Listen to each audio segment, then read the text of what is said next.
Hello everyone, welcome back to my channel. ఇవాళ వీడియోలో ఒక 10 సింపుల్ అండ్ ఇన్స్టెంట్ బ్రేక్ఫాస్ట్ రెసిపీస్ని మీతో షేర్ చేసుకోబోతున్నాను. ఈ బ్రేక్ఫాస్ట్ రెసిపీస్ అన్నిటిని చాలా సింపుల్గా, క్విక్గా, ఇన్స్టెంట్గా చేసేసుకోవచ్చు.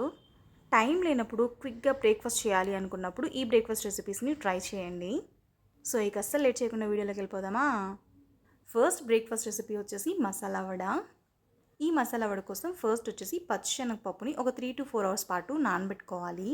శనగపప్పు మంచిగా నానిపోయిన తర్వాత వాటర్ని డ్రైన్ అవుట్ చేసేసి కొంచెం కోర్స్గా గ్రైండ్ చేసుకోవాలి.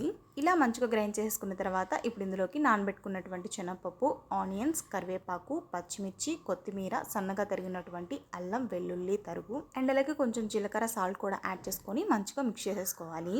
ఇలా పిండి మొత్తాన్ని మంచిగా మిక్స్ చేసుకున్న తర్వాత డీప్ ఫ్రైకి సరిపడిన ఆయిల్ని యాడ్ చేసుకొని ఆయిల్ మంచిగా హీట్ అయిన తర్వాత వడల్లాగా చేసుకొని వేసుకోవాలి. మీరు పిండిని గ్రైండ్ చేసేటప్పుడు కొంచెం కూడా వాటర్ని యాడ్ చేసుకోవద్దు. వాటర్ యాడ్ చేశారనుకోండి వడలు అనేవి సరిగా రావన్నమాట, విరిగిపోతాయి. ఇలా వడలన్నింటినీ వేసేసుకున్న తర్వాత మంటను లో టు మీడియంకి అడ్జస్ట్ చేసుకుంటూ ఇలాగా లైట్ గోల్డెన్ బ్రౌన్ కలర్ వచ్చేంత వరకు ఫ్రై చేసుకోవాలి. ఇలాగ మంచిగా ఫ్రై చేసుకున్న తర్వాత అల్లం చట్నీతో కానీ నార్మల్గా తిన్నా కూడా చాలా టేస్టీగా ఉంటాయి. మసాలా వడిని తప్పకుండా మీరు కూడా ఇలా ఒకసారి ట్రై చేసి చూడండి, మీకైతే డెఫినెట్గా నచ్చుతుంది. నెక్స్ట్ రెసిపీ వచ్చేసి దోశ పిండి కానీ, ఇడ్లీ పిండి కానీ, బియ్య పిండి కానీ ఇవేమీ లేకుండానే ఇన్స్టెంట్గా పొంగనాలు చేసేసుకోవచ్చు. దీనికోసం ఒక మిక్సింగ్ బౌల్లో 1 cup దాకా సూజీ రవ్వను యాడ్ చేసుకోవాలి. తర్వాత ఇప్పుడు ఇందులోకి చాప్ చేసుకున్నటువంటి ఆనియన్స్, టమాటోస్, పచ్చిమిర్చి, కరివేపాకు, కొత్తిమీర, జీలకర్ర, టేస్ట్కి సరిపడిన సాల్ట్, కొంచెం బేకింగ్ సోడా, కొంచెం పెరుగును యాడ్ చేసుకోవాలి. కొంచెం పుల్లగా ఉండే పెరుగును యాడ్ చేసుకోవాలన్నమాట. పెరుగును యాడ్ చేసుకున్న తర్వాత ఒకసారి మంచిగా మిక్స్ చేసుకోవాలి. తర్వాత ఇప్పుడు ఇందులోకి కొంచెంగా వాటర్ని యాడ్ చేసుకుంటూ ఈ కన్సిస్టెన్సీలో మిక్స్ చేసుకోవాలి. ఇలా పిండిని మొత్తం మంచిగా మిక్స్ చేసుకున్న తర్వాత ఒక 10 minutes పాటు పిండిని సెట్ అవనివ్వాలి. ఒక 10 minutes తర్వాత స్టవ్ మీద పొంగనాల ప్యాన్ పెట్టుకొని మంచిగా హీట్ అయిన తర్వాత కొంచెంగా ఆయిల్ని యాడ్ చేసుకుంటూ పొంగనాలను వేసుకోవాలి. మంటను లో ఫ్లేమ్లో పెట్టుకొని ఇలా టర్న్ చేసుకుంటూ ఈ కలర్లో వచ్చేంత వరకు ఫ్రై చేసుకోవాలి. ఇలా మంచిగా ఫ్రై చేసేసుకున్న తర్వాత ఇప్పుడు సర్వింగ్ ప్లేట్లో తీసుకొని పల్లీ చట్నీతో కానీ, టమాటో చట్నీతో కానీ, లేకపోతే ఎర్ర చట్నీతో తిన్నా కూడా చాలా టేస్టీగా ఉంటాయి. ఈ ఇన్స్టెంట్ పొంగనాలని మీరు కూడా తప్పకుండా ఒకసారి ట్రై చేసి చూడండి, చాలా సాఫ్ట్గా చాలా బాగుంటాయి. నెక్స్ట్ రెసిపీ వచ్చేసి ఇన్స్టెంట్గా, క్విక్గా, చాలా ఫాస్ట్గా స్పంజీ దోశలను వేసేసుకోవచ్చు. దీనికోసం ఫస్ట్ వచ్చేసి ఒక మిక్సర్ జార్లో 1 cup రవ్వకి 1/2 cup దాకా పుల్లటి పెరుగుని యాడ్ తర్వాత ఇప్పుడు ఇందులోకి 2 tablespoon దాకా అటుకుల్ని నీట్గా క్లీన్ చేసుకొని యాడ్ చేసుకోవాలి. అండ్ అలాగే కొంచెం టేస్ట్కి సరిపడిన సాల్ట్ కూడా యాడ్ చేసుకొని స్మూత్గా గ్రైండ్ చేసుకోవాలి. ఇలా స్మూత్గా గ్రైండ్ చేసేసుకున్న తర్వాత ఇప్పుడు ఇందులోకి కొంచెం వంట సోడాను కూడా యాడ్ చేసుకొని ఒకసారి మంచిగా మిక్స్ చేసుకోవాలి. ఇలా మంచిగా మిక్స్ చేసుకున్న తర్వాత ఈ పిండిని ఒక 10 నిమిషాల పాటు సెట్ అవ్వనివ్వాలి. తర్వాత స్టవ్ వెలిగించుకొని పెనం మంచిగా హీట్ అయిన తర్వాత ఇలా దోశల్లాగా వేసుకోవాలి. ఈ దోశలకి ఒక్క చుక్క నూనె కూడా అవసరం లేదనమాట. ఇలాగా బాగా కాలిన తర్వాత టర్న్ చేయాల్సిన అవసరం కూడా లేదనమాట. ఇలాగే సర్వ్ చేసుకోవచ్చు. ఇలా దోశలన్నీ వేసుకున్న తర్వాత సర్వింగ్ ప్లేట్లోకి తీసుకొని టమాటో చట్నీతో కానీ, పల్లి చట్నీతో కానీ సర్వ్ చేసుకుంటే చాలా టేస్టీగా ఉంటాయి. సో చూసారా ఎంత స్పంజీగా, కలర్ కూడా ఎంత బాగుందో కదా. సో తప్పకుండా మీరు కూడా ఇలా ఒకసారి ట్రై చేయండి, మీకైతే డెఫినెట్గా నచ్చుతాయి. సో నెక్స్ట్ రెసిపీ వచ్చేసి ఫ్రైడ్ ఫ్లఫీ ఉప్మా అనమాట. కడాయిలో 1 tablespoon దాకా ఆయిల్ యాడ్ చేసుకొని ఆవాలు, జీలకర్ర, పచ్చిశనగపప్పు, మినపప్పు, క్యాషూస్ అండ్ అలాగే కొంచెం కరివేపాకును యాడ్ చేసుకొని ఒకసారి ఫ్రై చేసుకోవాలి. తర్వాత ఆనియన్స్, పచ్చిమిర్చిని కూడా యాడ్ చేసుకొని ఫ్రై చేసుకోవాలి. తర్వాత సూజీ రవ్వను కూడా యాడ్ చేసుకొని రవ్వ మంచి అరోమా వచ్చేంత వరకు ఫ్రై చేసుకోవాలి. ఇలా రవ్వ మంచిగా ఫ్రై అయిపోయిన తర్వాత ఇప్పుడు ఇందులోకి 1 glass రవ్వకి 1.5 glass దాకా హాట్ వాటర్ని యాడ్ చేసుకోవాలి. ఇలా రవ్వ మొత్తం మంచిగా ఉడికిపోయిన తర్వాత ఫైనల్గా కొత్తిమీరతోటి గార్నిష్ చేసుకొని సర్వ్ చేసేసుకోవడమే. రొటీన్గా నార్మల్ ఉప్మా లాగా కాకుండా ఇలా ఒకసారి ఫ్రైడ్ ఫ్లఫీ ఉప్మాని ట్రై చేయండి, చాలా అంటే చాలా టేస్టీగా ఉంటుంది, మీకైతే డెఫినెట్గా నచ్చుతుంది. చాలా క్విక్గా చేసేసుకోవచ్చు అండ్ అలాగే నార్మల్ ఉప్మా కంటే చాలా టేస్టీగా ఉంటుంది, తప్పకుండా ట్రై చేయండి. నెక్స్ట్ రెసిపీ వచ్చేసి వెజ్ ఉప్మా. ఫస్ట్ కడాయిలో 1 spoon దాకా ఆయిల్ యాడ్ చేసుకొని రవ్వని కొంచెం కలర్ చేంజ్ అయ్యేంత వరకు ఫ్రై చేసుకోవాలి. నెక్స్ట్ అదే కడాయిలో ఇంకొంచెం ఆయిల్ యాడ్ చేసుకొని పల్లీని కొంచెం దోరగా ఫ్రై చేసుకోవాలి. తర్వాత అదే కడాయిలో తాలింపు గింజలు, జీలకర్ర, ఎండుమిర్చి, ఆనియన్స్, పచ్చిమిర్చి, కరివేపాకును యాడ్ చేసుకొని ఫ్రై చేసుకోవాలి. నెక్స్ట్ ఇప్పుడు ఇందులోకి మీకు నచ్చిన వెజ్జెస్ని యాడ్ చేసుకోవాలి. నేను ఇక్కడ వచ్చేసి క్యారెట్ అండ్ అలాగే ఫ్రెంచ్ బీన్స్ని యాడ్ చేసుకున్నాను.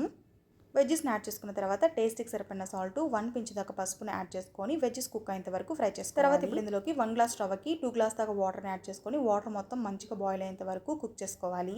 వాటర్ మంచిగా రోలింగ్ బాయిల్ అయిన తర్వాత మనం ముందుగా ఫ్రై చేసుకున్నటువంటి రవ్వ మంచిగా ఉడికిపోయిన తర్వాత మనం ముందుగా ఫ్రై చేసుకున్నటువంటి పల్లీలు కూడా యాడ్ చేసుకొని సర్వ్ చేసుకోవడమే. పిల్లలు ఎక్కువగా వెజ్జెస్ అలా తిననప్పుడు ఇలా ఒకసారి ఉప్మా చేసి పెట్టండి, చాలా ఇష్టంగా తినేస్తారు. నెక్స్ట్ రెసిపీ వచ్చేసి క్విక్గా ఇన్స్టెంట్గా అప్పటికప్పుడు క్రిస్పీగా రవ్వ దోశను చేసేసుకోవచ్చు. దీనికోసం ఒక మిక్సర్ జార్లో 1 కప్పు రవ్వ, 2 టేబుల్ స్పూన్ దాకా అటుకులు, 1/2 కప్పు దాకా గోధుమ పిండిని యాడ్ చేసుకొని మెత్తగా గ్రైండ్ చేసుకోవాలి. ఇలా గ్రైండ్ చేసేసుకున్న తర్వాత ఇప్పుడు ఇందులోకి 1/2 కప్పు దాకా పుల్లటి పెరుగు, తగినన్ని వాటర్ అండ్ అలాగే టేస్ట్కి సరిపడిన సాల్ట్ని యాడ్ చేసుకొని దోశ పిండి కన్సిస్టెన్సీ లాగా కలుపు. పిండి మొత్తాన్ని మంచిగా మిక్స్ చేసుకున్న తర్వాత ఒక 10 నిమిషాల పాటు పిండిని సెట్ అవ్వనివ్వాలి. తర్వాత స్టవ్ వెలిగించుకొని ప్యాన్ మంచిగా హీట్ అయిన తర్వాత దోశల్లాగా వేసుకోవాలి. ఇలాగ ఆయిల్ని అప్లై చేసుకుంటూ 2 వైపులా మంచిగా కాల్చుకోవాలి. సో చూసారా ఎంత ఎర్రగా మంచిగా క్రిస్పీగా వచ్చాయో. ఇప్పుడు వీటిని కొబ్బరి చట్నీతో కానీ, పల్లి చట్నీతో కానీ, టమాటో చట్నీతో కానీ సర్వ్ చేసుకుంటే చాలా టేస్టీగా ఉంటాయి. ఇన్స్టెంట్గా క్విక్గా ఏం బ్రేక్ఫాస్ట్ చేయాలో తెలియనప్పుడు ఇలా ఒకసారి రవ్వ దోశని ట్రై చేయండి, చాలా టేస్టీగా ఉంటాయి. నెక్స్ట్ రెసిపీ చాలా సింపుల్గా చేసేసుకునేటువంటి అటుకులు ఉప్మా. కడాయిలో 1 టేబుల్ స్పూన్ దాకా ఆయిల్ని యాడ్ చేసుకొని ఆవాలు, పచ్చెనపప్పు, మినపప్పు, జీలకర్ర, పల్లీని యాడ్ చేసుకొని దోరగా ఫ్రై చేసుకోవాలి. తర్వాత సన్నగా కట్ చేసుకున్నటువంటి ఆనియన్స్, పచ్చిమిర్చి, కరివేపాకును కూడా యాడ్ చేసుకొని మంచిగా ఫ్రై చేసుకోవాలి. తర్వాత ఇప్పుడు ఇందులోకి కొంచెం పసుపు, టేస్ట్కి సరిపడిన సాల్ట్ని కూడా యాడ్ చేసుకొని ఒకసారి మంచిగా ఫ్రై చేసుకోవాలి. తర్వాత నీట్గా క్లీన్ చేసుకున్నటువంటి అటుకులను కూడా యాడ్ చేసుకొని ఫ్రై చేసుకోవాలి. కొంచెం మందంగా ఉండే అటుకులను అయితే నానబెట్టుకొని క్లీన్ చేసుకొని యాడ్ చేసుకోండి. పలచగా ఉండే అటుకులను అయితే అవసరం లేదు, డైరెక్ట్గా అలాగే వేసేసుకొని ఫ్రై చేసేసుకోవచ్చు. ఇలా అటుకుల్ని మంచిగా మిక్స్ చేసుకున్న తర్వాత ఫైనల్గా కొత్తిమీర తోటి గార్నిష్ చేసేసుకొని సర్వ్ చేసేసుకోవడమే. ఈ అటుకులు ఉప్మా అయితే చాలా క్విక్గా సూపర్ ఫాస్ట్గా చేసేసుకోవచ్చు. నెక్స్ట్ రెసిపీ వచ్చేసి దోశ పిండి ఉంటే చాలన్నమాట, హెల్దీగా ఊతప్పం అయితే వేసేసుకోవచ్చు. ఊతప్పంకి ఫస్ట్ అయితే దోశని కొంచెం మందంగా వేసుకోవాలి. సో చూసారు కదా, దోశ అనేది ఇలా బబుల్స్ లాగా ఫామ్ అయిన తర్వాత ఇప్పుడు దీని మీద సన్నగా చాప్ చేసుకున్నటువంటి ఆనియన్స్, కొత్తిమీర, క్యారెట్ తురుము అండ్ అలాగే కొంచెం పచ్చిమిర్చిని కూడా యాడ్ చేసుకోవాలి.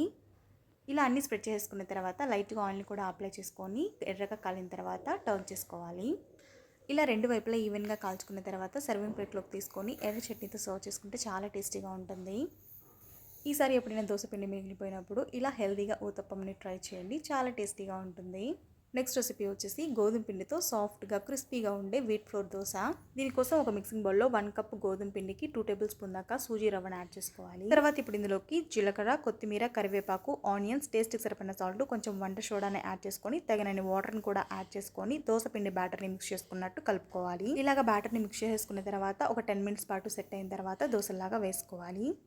ఇలా దోశలాగా వేసుకున్న తర్వాత కొంచెం ఆయిల్ని కూడా అప్లై చేసుకొని 2 వైపులా ఈవెన్గా కాల్చుకోవాలి. ఇలా 2 సైడ్స్ ఈవెన్గా కాల్చుకున్న తర్వాత సర్వింగ్ ప్లేట్లో తీసుకొని సర్వ్ చేసుకోవడమే. పల్లి చట్నీతో కానీ, ఎర్ర చట్నీతో కానీ, పికెల్తో కూడా సర్వ్ చేసుకుంటే చాలా టేస్టీగా ఉంటాయి. గోధుమ పిండితో దోశల్ని ఇలా ఒకసారి ట్రై చేయండి, సాఫ్ట్గా క్రిస్పీగా చాలా బాగుంటాయి.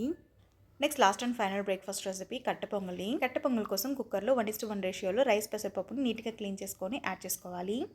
1 గ్లాస్ రైస్ పెసరపప్పుకి 4 గ్లాస్ దాకా వాటర్ని యాడ్ చేసుకొని టేస్ట్కి సరిపడిన సాల్ట్, కొంచెం పసుపును కూడా యాడ్ చేసుకొని 3 to 4 విజిల్స్ వచ్చేంత వరకు కుక్ చేసుకోవాలి. సో చూసారు కదా, రైస్ పెసరపప్పు మెత్తగా ఉడికిపోయింది. ఇప్పుడు ఇందులోకి పోపు పెట్టుకుందాం. పోపు కోసం కొంచెం ఆయిల్, కొంచెం నెయ్యిని యాడ్ చేసుకొని తాలింపు గింజలు, జీలకర్ర, అల్లం వెల్లుల్లి తరుగు, కరివేపాకు, క్యాషూస్, కొన్ని మిరియాలను యాడ్ చేసుకొని ఫ్రై చేసుకోవాలి.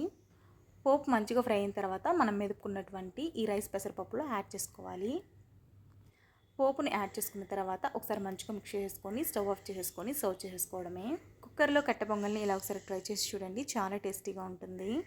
So finally this is the video. I hope ఈ బ్రేక్ఫాస్ట్ రెసిపీస్ అన్నీ మీకు నచ్చాయని అనుకుంటున్నాను. మీకు కనుక ఈ వీడియో నచ్చినట్లయితే ఒక లైక్ చేయండి అండ్ అలాగే మీ ఫ్రెండ్స్ అండ్ ఫ్యామిలీ మెంబర్స్కి షేర్ చేయండి. ఫైనల్గా ఛానల్ని సబ్స్క్రైబ్ చేసుకోవడం మాత్రం మర్చిపోకండి. వీడియోని లాస్ట్ వరకు చూసిన ప్రతి ఒక్కరికి థ్యాంక్ యూ సో మచ్.